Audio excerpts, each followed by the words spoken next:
Welcome to Myra media. రాష్ట్రంలో సార్వత్రిక ఎన్నికల తుది ఘట్టం చేరుకుంది. ప్రస్తుతం అయితే మరికొద్ది గంటల్లోనే ఎన్నికలు జరగబోతున్న తరుణంలో మళ్ళీ ఈ రాష్ట్రానికి జగనే ఎందుకు కావాలంటే ఏం చెప్తారు, ఏమిటి అనే అంశం మీద మనతో మాట్లాడడానికి వైఎస్ఆర్సీపీ స్టేట్ ఐటీ వింగ్ అధ్యక్షులు సునీల్ రెడ్డి గారు మనతో ఉన్నారు. నమస్కారం అండి. నమస్కారం అండి.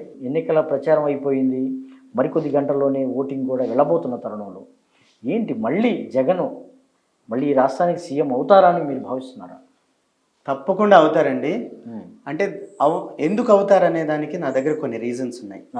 మేము జగనన్న ప్రగతి పథం ర్యాలీలు చేద్దామని చెప్పానని రాష్ట్ర వ్యాప్తంగా అన్ని దగ్గరలో చేసాం. అయితే దాంట్లో అన్ని వర్గాల ప్రజలు విజయవాడలో ఫస్ట్ స్టార్ట్ చేసినట్టున్నారు. విజయవాడలో డిసెంబర్లో స్టార్ట్ చేశాను.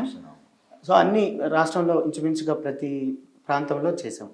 అయితే మేము రాష్ట్రంలో జరిగిన డెవలప్మెంట్ గురించి అందరికీ వివరించే ప్రయత్నంలో ఇంచుమించుగా అన్ని వర్గాల ప్రజల్ని కలవడం జరిగింది. ఓకే. అయితే ప్రతి ఒక్కరూ జగనన్న చేసిన డెవలప్మెంట్ కానీ ఆయన సంక్షేమ పథకాలు అమలు చేసిన తీరు, ఇంటింటికి 100% లబ్ధిదారులకి ప్రతి పైసా వాళ్ళకి చేరే ప్రాసెస్లో ఆయన తీసుకున్న చర్యలు అన్నిటినీ అప్రిషియేట్ చేస్తూ ఉన్నారు.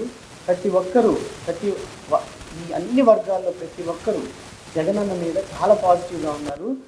వన్ సైడ్ ఓటింగ్ జరిగే అవకాశం చాలా ఎక్కువగా ఉంది. ప్రగతి పదం అనే కార్యక్రమం ద్వారా రాష్ట్ర వ్యాప్తంగా విస్తృతంగా పర్యటించిన పరిస్థితి.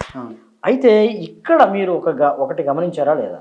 ఏదైతే ఉందో ప్రభుత్వం పథకాలు తీసుకున్న తర్వాత ఒక లబ్ధిదారుడు, అంటే వేరే పార్టీకి సంబంధించిన లబ్ధిదారుడు ఖచ్చితంగా నేను ఈ పథకాలు పొందాను, ఈసారి జగనన్నకి నేను మద్దతు ఇస్తాను, లేకపోతే ఆయనతో నేను ఉంటాను అని ఒక్కరన్నా మీతో అన్న వారు ఉన్నారా? ఒక్కరు కాదండి. సుమారుగా నేను అనుకోవడం లాస్ట్ టైంకి ఇప్పటికి అవతల పార్టీ వాళ్ళు మన పార్టీకి ఎక్కువ సంఖ్యలో ఓటింగ్ జరగబోతూ ఉంది. ఓట్ ట్రాన్స్ఫర్ ఎక్కువగా జరగబోతూ ఉంది. మేమైతే ఇంచుమించుగా మేము అడిగిన వాళ్ళలో ఒక 10-20% వరకు టీడీపీ వాళ్ళు మా పార్టీకి ఓటేస్తామని చెప్పానని స్పష్టంగా చెప్పడం జరిగింది. ఈ లబ్ధి పొందిన వాళ్ళు టీడీపీ వర్గీయులు మన పార్టీకి మేము ఖచ్చితంగా ఈ వైఎస్ఆర్సీపీకి ఫ్యాన్ గుర్తు మీద ఈసారి తప్పకుండా వేస్తాము. ఎందుకంటే మా లైఫ్లు మెరుగవుతున్నాయి, మా జీవితాలు బాగుపడుతున్నాయి అని వాళ్ళు మాతోటి స్వయంగా చాలా స్పష్టంగా చెప్పారు. ఎందుకంటే నేను ఈ క్వశ్చన్ ఎందుకు అడిగాను మిమ్మల్ని, జగన్మోహన్ రెడ్డి గారు ఒకటే చెప్తున్నారు ఫస్ట్ నుంచి కూడా, ఏదైతే ఉందో మీకు లబ్ధి చేకూరితేనే, మీరు ప్రయోజనం పొందితేనే జగన్ అనే వ్యక్తికి ఓటేయండి లేకపోతే మద్దతు ఇవ్వండి అని చెప్తున్న పరిస్థితి. అవును అవును. అంటే ఇది విస్తృతంగా రాష్ట్రంలో ప్రజలందరికీ చేరుకుంది అనుకుంటున్నాను. ఖచ్చితంగా చేరుకుందండి. అంటే జగన్మోహన్ రెడ్డి అనే వ్యక్తి ఆయన ఎంతో నిజాయితీ, నిఖార్సుగా చేయగలిగేదే చెప్పడం, చెప్పిందే జరిగిందే చెప్పడం అనేది ఏదైతే ఉందో ప్రతి ఒక్కరూ ఆయన నిజాయితీని చాలా అద్భుతంగా ప్రశంసిస్తూ ఉన్నారు. రాష్ట్ర వ్యాప్తంగా ఈవెన్ తెలుగుదేశం వాళ్ళు, జనసేన వాళ్ళు, అంటే ఓటు మాకు వేస్తారా లేదా అనే అంశం మీద నేను మాట్లాడలేదండి. జగన్ గారి వ్యక్తిత్వాన్ని మాత్రం ప్రశంసిస్తూనే ఉన్నారు రాష్ట్ర వ్యాప్తంగా. ఇది మేము స్పష్టంగా చూసాము. ఓకే, మీరు ఐటీ వింగ్ కాబట్టి మీకు చాలా బాగా తెలుసు ఉంటుంది ఈ మధ్యకాలం. తెలుగుదేశం కానీ ఇతర ఉమ్మడి పార్టీలు కానీ ఎన్ఆర్ఐలు ఇతర దేశాల నుంచి రావడం, ఇక్కడ ఓటర్లు ఎవరైతే ఉన్నారో వారిని కొనాలని చూడడం కూడా చాలా పెద్ద ఎత్తున రాష్ట్రంలో జరుగుతున్నారు. మీకు ఇది ఎలా అనిపిస్తుంది? అంటే ఇది టీడీపీ ప్రతి ఎన్నికల్లో చేసే రెగ్యులర్గా వేసే ఎత్తుగడేనండి. అంటే వాళ్ళు ఎన్ఆర్ఐల్ని దించితే వాళ్ళ దగ్గర డబ్బు ఉంది కాబట్టి వాళ్ళంతా డబ్బు తీసుకొచ్చి స్పెండ్ చేస్తారు కాబట్టి జనాలను మార్చుకోవచ్చు. వివిధ రకాల ప్రలోభాలని, అంటే వాళ్ళకి ఏదో ఉద్యోగం ఇప్పిస్తామని ఇప్పుడు చెప్తారు, రేపు పొద్దున ఎలాగో చంద్రబాబు లాగానే వాళ్ళు కూడా బూటక హామీలు ఇచ్చేదానికి సిద్ధమయ్యారు. కానీ జనాలు ఎవరైతే ఓటర్లు ఉన్నారో వాళ్ళు ఎవరిని నమ్మే పరిస్థితిలో లేరు. కేవలం జగన్మోహన్ రెడ్డి గారితోనే వాళ్ళు ఉన్నారు, జగన్మోహన్ రెడ్డి గారినే నమ్ముతున్నారు, ఆయన హామీలనే వాళ్ళు విశ్వసిస్తున్నారు, ఆయన వ్యక్తిత్వాన్ని వాళ్ళు ప్రశంసిస్తున్నారు. జగన్మోహన్ రెడ్డి గారు కాకుండా చంద్రబాబే కాదు, పవన్ కళ్యాణే కాదు, ఇంకెవరు వచ్చినా సరే నమ్మే పరిస్థితుల్లో ఓటరు లేదు.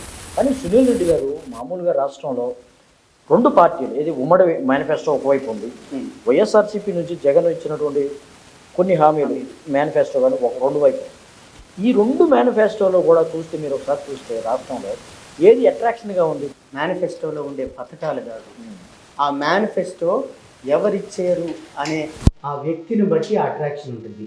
ఇప్పుడు ప్రస్తుతం రాష్ట్రంలో ఉండే రాజకీయం ఏదైతే రాజకీయం జరుగుతుందో దాంట్లో మెయిన్ అట్రాక్షన్ జగన్మోహన్ రెడ్డి గారే. ఆయన నిజాయితీనే, ఆయన నికార్సైన ఆయన మనస్తత్వమే ప్రస్తుతం ఉన్న రాష్ట్రంలో ఉండే అట్రాక్షన్. మీరు ఈ అట్రాక్షన్ స్కీమ్స్ని కంపేర్ చేద్దాం. స్కీమ్స్ జగన్మోహన్ రెడ్డి గారు గత 5 సంవత్సరాలుగా మీరు చూసినట్టయితే ఆయన స్పెండ్ చేసిన, జగన్ అన్న ప్రభుత్వం స్పెండ్ చేసిన మనీ ఎంతైతే ఉందో 2,80,000 కోట్లు ఆయన స్పెండ్ చేశారు. అంటే ఇప్పుడు పూర్తి 100% ప్రతి ఒక్క లబ్ధిదారుడికి ఆయన ఇంటికి చేర్చేలాగా, పైసా కూడా మిస్ కాకుండా ఇంటికి చేర్చేలాగా ఆయన చర్యలు తీసుకున్నాడు. ఇదే రకంగా చంద్రబాబు నాయుడు కనుక ఆయన ఇచ్చిన బూటకపు హామీలు అమలు చేయాలంటే నెక్స్ట్ 5 ఇయర్స్కి 6 లక్షల కోట్లు ఖర్చు అవుతుంది.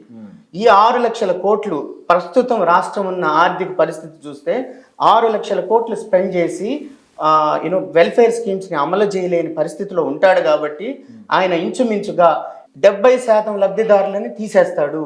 ఉదాహరణకి ఒక ఊర్లో 100 మందికి వృద్ధులకి పెన్షన్ జగనన్న ఇస్తుంటే ఆ 100 మందిలో 70 మందిని తీసేసి మిగతా 30 మందికి మాత్రమే, అది కూడా తెలుగుదేశం పార్టీ వాళ్ళని ఏరి కోరి ఇస్తాడు. ఇది మాత్రం జరిగి తీరుతుంది. దయచేసి ఇదంతా మీరు గమనించాల్సింది. చంద్రబాబు నాయుడు ఏదైతే హామీలు ఇస్తున్నాడో అవన్నీ బూటకపు హామీలు, అమలు చేయలేని హామీలు. దయచేసి ప్రతి ఒక్క ఓటరు దీన్ని గమనించాల్సిందిగా వైఎస్ఆర్ కాంగ్రెస్ పార్టీ ఐటీ వింగ్ నుంచి నేను అభ్యర్థిస్తున్నాను. ఓకే సునీల్ రెడ్డి గారు, మామూలుగా చూసుకుంటే ప్రభుత్వం మీద కానీ లేకపోతే జగన్ మీద కానీ లాస్ట్ మినిట్ వరకు ప్రతిపక్షాలు ఏదైతే ఉందో, ఉమ్మడి పార్టీలు ఏదైతే ఉందో బురద జల్లుతూనే ఉన్నాయి. ప్రజల్లో వ్యతిరేకత తీసుకురావాలనే ప్రయత్నాలు జరుగుతూనే ఉన్నాయి. ఇటీవల కాలంలో ల్యాండ్ టైటిలింగ్ యాక్ట్ పెద్ద ఎత్తున ప్రచారం చేశారు. జగన్ మళ్ళీ వస్తే మీ భూములు కొట్టేస్తాను. ఏంటి అసలు ఇది ప్రజలు అర్థం చేసుకుంటారంటారా? ప్రజలు నమ్మే పరిస్థితుల్లో లేరండి. ఇది గమనించాలి మీరు. ల్యాండ్ టైటిలింగ్ యాక్ట్ ద్వారా ప్రతి ఒక్కరికి ఇంతకు ముందున్న ఇబ్బందులు ఏవి ఉండకూడదు. ఆ టైటిల్ ఏదైతే ఉందో, వాళ్ళకి ఎంటైటిల్ అయిన ల్యాండ్ ఏదైతే ఉందో అది నిబద్ధతతోటే వాళ్ళదే అయి ఉండాలా. రిజిస్ట్రేషన్ దగ్గర నుంచి వాళ్ళు తనఖా పెట్టే దగ్గర నుంచి ప్రతి ఒక్కటి వాళ్ళకే సొంతం అవ్వాలా. వీళ్ళు చేస్తున్న ప్రచారానికి ఏదైతే ఉందో, ఉమ్మడి పార్టీలు చేస్తున్న ప్రచారానికి ప్రజలైతే భయభ్రాంతులు గురవుతున్నారా అనే ఒక ప్రచారం జరుగుతుంది. ప్రచారం మాత్రమే జరుగుతుంది. ఇది గమనించాలి మీరు. అది కేవలం ప్రచారం మాత్రమే. నమ్మే జనాలు లేరు ఈ ప్రచారాన్ని. మీరు ఓటర్ని అడిగి చూడండి, ఓటరు నమ్మడు. చంద్రబాబు నాయుడికి విశ్వసనీయత లేదు. చంద్రబాబు పార్టీ నుంచి ఎటువంటి ప్రచారం జనాల్లోకి వెళ్ళినా అది ప్రచారం మాత్రమే. ఏ ఒక్క ఓటరు కూడా దాన్ని కన్జ్యూమ్ చేసుకునే స్థితిలో చంద్రబాబు పార్టీ లేదు, ఓటరు లేడు. మరికొద్దిసేపట్లోనే మరి ఎన్నికల ప్రచారం అయితే ముగుస్తుంది. ఓటర్ కూడా ఓటింగ్ సిద్ధమవుతున్న తరుణంలో ఏం చెప్తారు మీరు? ఏంటి అసలు ఓటర్లు కానీ లేకపోతే ప్రజలకు ఏం చెప్తారు మీరు? ఓటర్కి చెప్పే విషయం వల్ల వైఎస్ఆర్ కాంగ్రెస్ పార్టీ ఐటీ వింగ్ నుంచి ఆ వింగ్ అధ్యక్షుడిగా నేనేం చెప్తున్నానంటే, జగన్మోహన్ రెడ్డి గారు నిజాయితీ అయిన నికార్సైన నాయకుడు.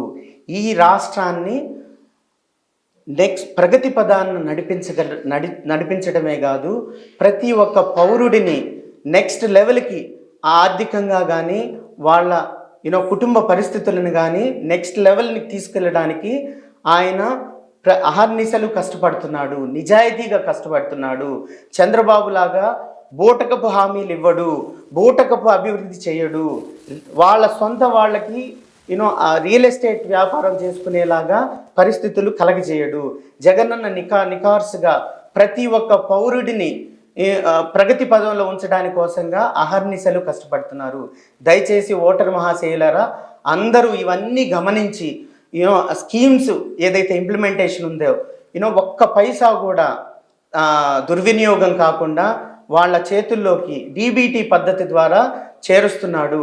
ఇవన్నీ గమనించి ఓటర్లారా మీరు ఫ్యాను గుర్తుకే ఓటేసి మన జగనన్నను మళ్ళీ ముఖ్యమంత్రిని చేసుకుందాం, మన రాష్ట్రాన్ని మళ్ళీ ప్రగతి పదంలో నడిపిద్దాం. డెవలప్మెంట్ ద్వారా కానీ ఆయన అందించే వెల్ఫేర్ స్కీమ్స్ని కానీ 100% 100% లబ్ధిని మనం మన రాష్ట్రానికి చేరేలా చూద్దాం.